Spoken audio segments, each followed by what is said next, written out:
umuntu uzaza kuguhindurira ubuzima, ntawe uzaza kukuremera ejo heza, ntawe uzaza kukubwira ngo igihe cyawe kirageze, ntawe. Ibyo utegereje ntibizaza.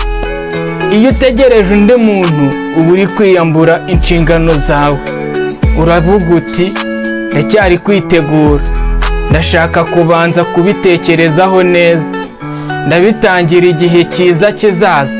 Ariko ukuri ni uko ufite ubwoba bwo gutangira, kandi aho kwemera ko ufite ubwoba uhitamo kwihisha inyuma y'amagambo asa neza.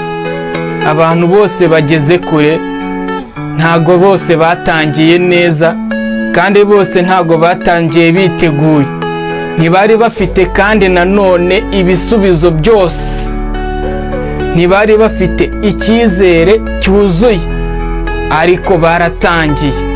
Wowe urategereza ko ibintu byose bisobanuka neza, ariko uko utegereza niko igihe cyawe kirimo kigenda. Igihe cyiza si cyo gituma utangira, gutangira nibyo bituma igihe cyawe kiba cyiza. Icyizere ntikiza mbere yo gukora, kiza nyuma y'intambwe ya mbere wateye. Niba udafata intambwe imwe uyu munsi, ntuzayifata ejo. Umunsi wawe ejo uzagusiga, uzahora uvuga ati nzatangira ejo. Hitamo kuba umurebyi w'abandi cyangwa kuba umuntu utera intambwe ku giti cyawe.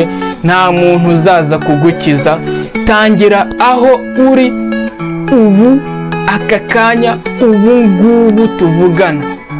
Tangira aho uri.